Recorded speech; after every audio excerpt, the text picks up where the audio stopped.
Hello guys, welcome to SSC ranker zone. यहाँ पे no confusion, only selection. Hi guys. आज का topic है अमेंडमेंट। एक क्वेश्चन करेंगे उससे पहले। इंडिया का मिनी कॉन्स्टिट्यूशन यानी कि आर्टिकल 32, ये हार्ट एंड सोल है। ये कौन से अमेंडमेंट में ऐड हुआ था? अगर इसका आंसर पूछे तो इसका आंसर 42 है। पर इतना बेसिक सवाल भी 90% बच्चे फेल कर देते हैं क्योंकि किसी को अमेंडमेंट आते ही नहीं। आज है डे 19 100 डे सीरीज का। आज हम देखेंगे अमेंडमेंट्स के बारे में। अगर चैनल पे नए हो, ऐसे ही वीडियो देखना चाहते हो तो चैनल को सब्सक्राइब जरूर कीजिएगा और नोटिफिकेशन बेल को ऑन कर देना। चलिए शुरू करते हैं। तो सबसे पहले देखेंगे अमेंडमेंट होता क्या है। तो अमेंडमेंट वो चीज रहती है जैसे कि एक गेम खेल रहे हो और गेम में कोई रूल चेंज करना है, पहले वाला तो सेटिंग्स अपडेट करोगे। वैसे ही कॉन्स्टिट्यूशन में कोई आर्टिकल चेंज करना हो तो अमेंडमेंट ऐड करेंगे। तो अमेंडमेंट हमने साउथ अफ्रीका से लिया है, साउथ अफ्रीका से इंस्पिरेशन ली थी।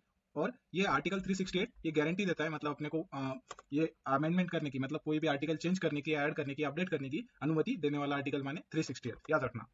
उसके बाद कुछ बेसिक्स देखेंगे। बेसिक जैसे फर्स्ट अमेंडमेंट 1951 में हुआ था। आज तक 100 प्लस अमेंडमेंट हुए हैं। अमेंडमेंट फ्लेक्सिबल और रिजिड होते हैं। इसका मेन रोल पार्लियामेंट में होता है। अब आपको क्वेश्चन आया होगा अमेंडमेंट करता कौन है। तो अमेंडमेंट पार्लियामेंट में जो सदस्य रहते हैं, एमपीज और जो राज्यसभा और लोकसभा के मेंबर्स, वो अमेंडमेंट करते हैं। पर उसके लिए भी वोटिंग रहती है। तो 3 टाइप की वोटिंग रहती है। तो उसमें से एक वोटिंग रहती है सिंपल मेजोरिटी। अगर आपसे किसी ने पूछा सिंपल मेजोरिटी क्या है, अगर किसी को आंसर मालूम है तो इसका आंसर कमेंट बॉक्स में देना, हम देखेंगे अभी।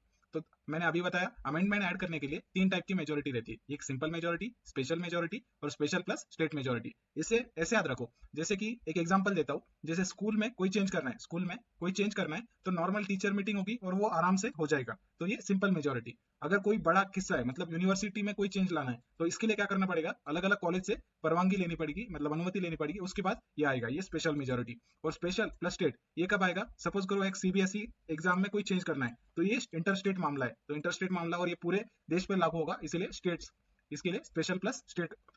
उसके बाद देखेंगे सिंपल मेजोरिटी क्या रहती है।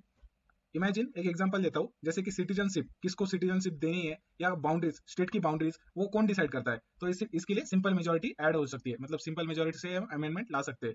जैसे कि पार्लियामेंट में कोई आइडिया आया, वो नॉर्मल प्रोसेस में लाना, नॉर्मल लॉ प्रोसेस में लाना, उसके बाद वो ऐड हो जाता है अमेंडमेंट में। ये इतना ईजी है, बस नॉर्मल सा चेंज। उसके बाद देखेंगे स्पेशल मेजोरिटी। स्पेशल मेजोरिटी कब आती है? इंपॉर्टेंट आर्टिकल जैसे कि फंडामेंटल राइट्स, फंडामेंटल राइट्स में कोई चेंज लाना है तो पार्लियामेंट के जितने भी सदस्य है उसके 2/3 प्रेजेंट प्लस 50% टोटल स्ट्रेंथ ये रिक्वायर्ड रहता है, तभी ये अप्रूव्ड होता है। उसके बाद ही कोई अपडेट कर सकता है, याद रखना। 2/3 प्रेजेंट प्लस 50% टोटल स्ट्रेंथ। उसके बाद देखेंगे स्पेशल प्लस स्टेट। ये क्या बोलता है? जैसे कोई इंपॉर्टेंट, जैसे कि फेडरल स्ट्रक्चर, यानी मतलब इलेक्शन में कोई चेंज करना है, सपोज करो वन नेशन वन इलेक्शन, तो वो बहुत इंपॉर्टेंट है। तो वैसे चीजों के लिए 50, वो स्पेशल वाला तो पूरा मतलब 2/3 प्लस प्लस 50%, ये तो आएगा ही आएगा, प्लस स्टेट्स भी आएंगे। मतलब ये क्या बोलता है, ये 2/3 प्लस 50 आएगा, प्लस 50% स्टेट ने भी अप्रूव करना चाहिए। मतलब महाराष्ट्र, यूपी, कर्नाटका, जितने भी 50% स्टेट हो गए उनमें अप्रूव होना चाहिए, प्लस तभी ये आर्टिकल अमेंडमेंट होगा, याद रखना। उसके बाद देखेंगे फर्स्ट अमेंडमेंट। फर्स्ट अमेंडमेंट हुआ था 1951 में। इसे ऐसे याद रखो, एक फार्मर था जिसने एक अपने लैंड के आजू बाजू में 9 लॉक लगाए थे। कितने लॉक? 9 लॉक लगाए थे, 9 लॉक। तो ऐसे याद रखो, 9 से 9th शेड्यूल ऐड किया गया था फर्स्ट अमेंडमेंट में। और ये इसका लैंड था, तो लैंड से लैंड रिफॉर्म ये प्रोटेक्ट कर रहा था, लैंड रिफॉर्म प्रोटेक्ट कर रहा था। और ये इसने क्या कर दिया था, स्पीच रिस्ट्रिक्टेड कर दिया था, याद रखना। उसके बाद सेवेंथ अमेंडमेंट ये 1956 में हुआ था। तो 1947 के बाद हमारे देश में स्टेट्स को ऐसी बाउंड्रीज नहीं थी, कुछ ऐसे प्लेन दिखता था अपना मैप। तो 1956 में क्या किया, स्टेट्स को ऐसी बाउंड्री दी गई, याद रखना, स्टेट्स को बाउंड्री दी गई। और ये कौन से अमेंडमेंट में हुआ? 7 अमेंडमेंट में। ऐसे याद रखो, 7 फॉर धोनी जी।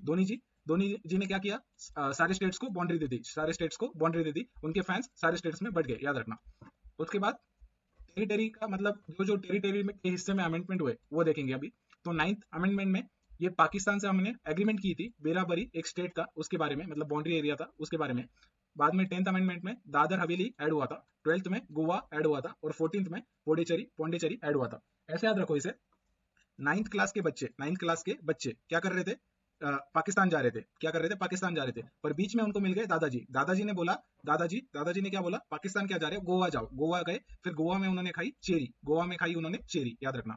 उसके बाद 24th अमेंडमेंट ये 1971 में ऐड हुआ। ये क्या बोलता है, पार्लियामेंट कुछ भी अमेंड कर सकता है, पार्लियामेंट अमेंड्स एनीथिंग। और क्या बोलता है, प्रेसिडेंट मस्ट साइन, उस पर प्रेसिडेंट की साइन कंपलसरी है, ये इंपॉर्टेंट है, प्रेसिडेंट की साइन उस पर इंपॉर्टेंट है।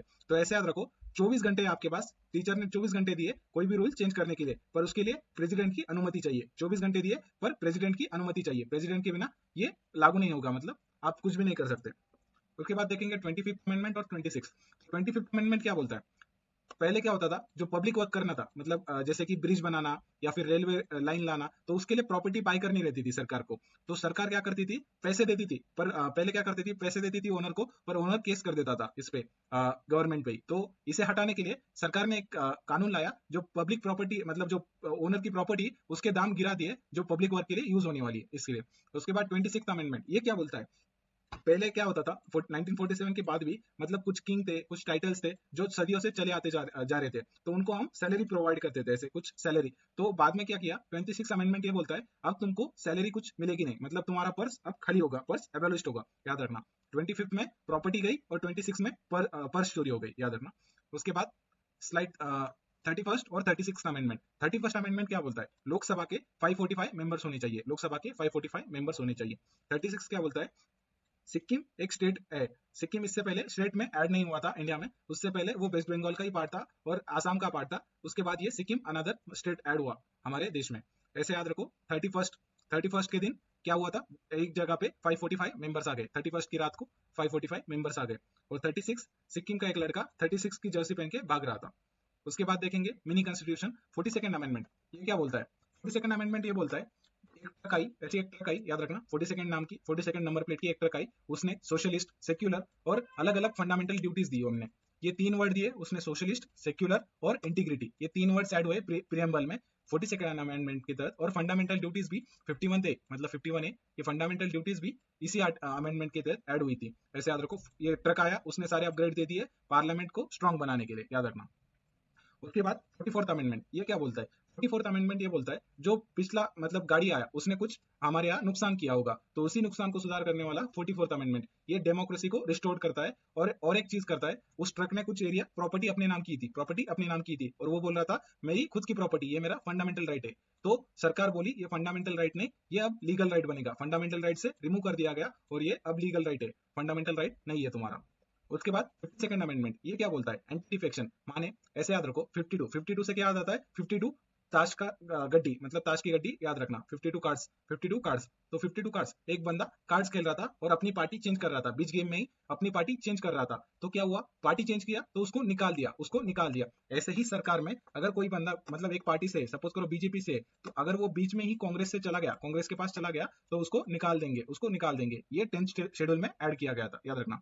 उसके बाद 61st अमेंडमेंट, ये क्या बोलता है, मतलब ऐसे याद रखो, 61st ईयर के अंकल थे, मतलब एक बूढ़े अंकल थे, बूढ़े अंकल, उन्होंने बच्चों को देखा, तो उसकी एज थी 18, वो बोले तू अभी वोट कर सकता है, अब 21 की होने की जरूरत नहीं है, अब 21 की जरूरत नहीं, तू अभी भी वोट कर सकता है, याद रखना। 61st के अंकल बोले अब तू 18 साल में ही वोट कर सकता है। उसके बाद 69th अमेंडमेंट, ये क्या बोलता है, दिल्ली को स्पेशल स्टेटस मिला, एनसीटी स्टेटस मिला और असेंबली क्रिएट की गई थी 69 अमेंडमेंट में, याद रखना। एक क्वेश्चन था, दिल्ली स्टेट है या यूनियन टेरिटरी, इसका आंसर कमेंट बॉक्स में देना। उसके बाद देखेंगे लोकल गवर्नेंस के लिए कुछ अमेंडमेंट आए, जैसे कि 73rd में पंचायत आए, 74th में म्युनिसिपल पार्टी, इसका हम आगे देखेंगे। तो सबसे पहले 73rd अमेंडमेंट, ये क्या बोलता है, पंचायत राज सिस्टम, जैसे कि गांव, अगर हमने मिनिस्टर चूज किए, जैसे कि एमएलए एमपीज, पर ये क्या करेंगे, शहर और अलग अलग ऊपर वाले मेन काम करेंगे, जैसे बीच, हाईवे, उस टाइप के डेवलपमेंट, उस टाइप के प्रोजेक्ट करेंगे, पर ये गाँव गांव में मतलब सुधार कौन करेगा, डेवलपमेंट कौन लाएगा, तो इसीलिए पंचायत राज सिस्टम शुरू की गई थी। ऐसे याद रखो, 73rd गांव के लिए 3 नेता चूज किए गए, 3 नेता क्यों, यहाँ पे 3 टायर सिस्टम चलती है, पंचायत राज में 3 टायर सिस्टम चलती है, याद रखना। और ये 11th शेड्यूल में ऐड किया गया था, 11th शेड्यूल में। उसके बाद 74th अमेंडमेंट, ये क्या बोलता है, म्युनिसिपल पार्टीज के इलेक्शन अभी हुए थे, हमने देखे थे महानगर पालिका के इलेक्शन अभी जैन 2026 में अभी इलेक्शन हुए थे, महाराष्ट्र में तो हुए थे। तो ये क्या कहता है, मतलब बड़े बड़े जो प्रोजेक्ट होंगे वो तो एमएलए एमपी कर लेंगे, पर जो छोटे छोटे डेवलपमेंट रहते हैं, जैसे कि पाइपलाइन या फिर रोड बनवाना, छोटे रोड बनवाना, तो वो काम म्युनिसिपल पार्टीज करेंगी, मिनी सिटी गवर्नमेंट रहती है। और ये 12th शेड्यूल में ऐड की गई थी। उसके बाद 86th अमेंडमेंट, ये क्या बोलता है, राइट टू एजुकेशन के बारे में। ऐसे याद रखो, कुछ बच्चे स्कूल जा रहे थे और वो एट से ईट कर रहे थे, ईट कर रहे थे, क्या, कितने बच्चे, 6 बच्चे क्या कर रहे थे, बस में जाके ईट कर रहे थे 6 बच्चे। और ये कहाँ पे जा रहे थे, बस से एजुकेशन लेने बस से जा रहे थे, याद रखना। एज 6 से 14 एजुकेशन कंपलसरी कर दिया। उसके बाद डबल ट्रबल 91st और 97th अमेंडमेंट, ये क्या बोलता है? 91st अमेंडमेंट बोलता है काउंसिल ऑफ मिनिस्टर्स जो रहते हैं, मतलब ये पार्लियामेंट में काउंसिल ऑफ मिनिस्टर्स, उनकी स्ट्रेंथ लिमिटेड कर दी, 15% ही कर दी, बस 15%। और ये 97th क्या बोलता है? कोऑपरेटिव सोसाइटीज बनाओ इंडिया में। कोऑपरेटिव सोसाइटीज वो रहते हैं जो ऐसे ग्रुप बनाते हैं और सरकार को इकोनॉमिकली हेल्प करते हैं, मतलब ऐसे फार्मर्स को ग्रुप बनाया, उनकी हेल्प कर दी इकोनॉमी में, उस टाइप के ग्रुप्स बनाते हैं, याद रखना। 91st में मिनिस्टर और 97 में कोऑपरेटिव सोसाइटीज। 101 ये क्या बोलता है अमेंडमेंट? जीएसटी के बारे में बताता है। ऐसे याद रखो, एक बड़ा सा बिल आया आपके पास, एक खाना खाने गए और एक बड़ा सा बिल आया, तो बड़ा सा बिल मतलब 100 रुपए की आपने बिरयानी खाई, 100 रुपए की बिरयानी खाई, पर बिल कितना आया? +1 आया। ये +1 क्या है? जीएसटी। +1 क्या है? जीएसटी। तो 101 याद रखना, 101 जीएसटी। उसके बाद 102, 103 और 104 देखेंगे। 102 क्या बोलता है? NCBC constitutional. ये एनसीबीसी क्या है? ओबीसी के राइट्स देखता है, ओबीसी के राइट्स देखता है। 103 ये क्या बोलता है? ईडब्ल्यूएस को रिजर्वेशन दो। 104 ये क्या बोलता है? एंग्लो इंडियन रिमूव, मतलब ये क्या बोलता है? जो पार्लियामेंट रहता है, पार्लियामेंट राज्यसभा में क्या होता था? राज्यसभा में प्रेसिडेंट दो लोगों को चूज करता था, मतलब रिप्रेजेंट करता था, तो उनको निकाल दिया गया इसी अमेंडमेंट के तहत। 104 ने एंग्लो इंडियन को रिमूव कर दिया। और ये अमेंडमेंट और एक चीज करता है, SC ST जो कास्ट रहती है उनके लिए +10 ईयर्स की रिजर्वेशन देता है, और +10 ईयर्स की रिजर्वेशन ऐड करता है, याद रखना। और एक क्वेश्चन था, ईडब्ल्यूएस रिजर्वेशन कितना परसेंटेज देता है? इसका आंसर कमेंट बॉक्स में देना याद से। उसके बाद एक बार रिवीजन करेंगे। आर्टिकल 368 ये पूरे अमेंडमेंट्स करने का ये देता है, अधिकार देता है। सबसे पहले देखेंगे फर्स्ट 9th शेड्यूल में ऐड हुआ था। 7th अमेंडमेंट स्टेट रिकॉग्नाइजेशन के लिए होता। 42nd amendment fundamental duties add करता है। 44th amendment right to property के बारे में बताता है। 52 अमेंडमेंट डिफिसिट के बारे में बताता है। 61 अमेंडमेंट वोटिंग एज कम कर दी, इसके बारे में बताता है। 73rd अमेंडमेंट पंचायत के बारे में बताता है। 74th अमेंडमेंट म्युनिसिपल पार्टीज के बारे में बताता है। 86th amendment right to education के बारे में बताता है। 101 अमेंडमेंट जीएसटी के बारे में बताता है। 103 अमेंडमेंट ईडब्ल्यूएस के बारे में बताता है, याद रखना। उसके बाद कुछ पीवाईक्यू क्वेश्चंस करेंगे। मिनी कॉन्स्टिट्यूशन कौन सा है? हमने स्टार्टिंग में ही देखा था, मिनी कॉन्स्टिट्यूशन है 32, आर्टिकल 32। ये कौन से अमेंडमेंट में ऐड हुआ था? तो पूछा तो 42nd अमेंडमेंट में। वोटिंग एज रिड्यूस किस अमेंडमेंट में की थी? तो हमने देखा था 61st ईयर के अंकल ने उनको एडवाइस दी बच्चों को, अब 18 साल के हो गए, अब वोटिंग शुरू कर दो। जीएसटी किस अमेंडमेंट में हुआ था? इसको याद रखने के लिए बिरयानी का बताया था, बिरयानी पे 1 रुपया टैक्स लगा था। उसके बाद पंचायत राज 73rd अमेंडमेंट में ऐड हुआ था। एंटी डिफेक्शन पूछा तो याद रखना, ये 10th शेड्यूल में ऐड हुआ था। शेड्यूल पूछे तो 10th, और अमेंडमेंट पूछे तो 52 कार्ड्स का डेक था, कार्ड्स में चीटिंग नहीं करना। एजुकेशन राइट कब हुआ था? एजुकेशन राइट के लिए मैंने बोला था, कुछ बच्चे बस में घुस के स्कूल जा रहे थे, तो बस में घुसने के बाद क्या कर रहे थे? ईट कर रहे थे 6 बच्चे। प्रॉपर्टी टू राइट किसने रिमूव किया? ये किया था 44th अमेंडमेंट में। 42nd अमेंडमेंट में जो ट्रक आया था उसने प्रॉपर्टी ले गई थी, तो वो 44th ने बोला अब ये लीगल प्रॉपर्टी है। दिल्ली एनसीटी कब बना? ये बना था 69th अमेंडमेंट में। सिक्किम स्टेट कब बना था? सिक्किम बना था स्टेट 36th अमेंडमेंट में, याद रखना। उसके बाद 2 क्वेश्चन है, इसके आंसर कमेंट बॉक्स में देना। ईडब्ल्यूएस का रिजर्वेशन किस अमेंडमेंट में से हुआ था? याद रख के कमेंट में आंसर देना। एंटी डिफेक्शन लॉ किस अमेंडमेंट में ऐड हुआ था? इसका भी आंसर कमेंट बॉक्स में देना। अगर आप चैनल पे नए हो तो चैनल को सब्सक्राइब जरूर कीजिएगा, वीडियो अच्छी लगी तो लाइक कर देना, और टेलीग्राम चैनल को ज्वाइन कर लेना। क्विज और नोट्स के लिंक वहीं पे मिलेंगे। Thank you guys.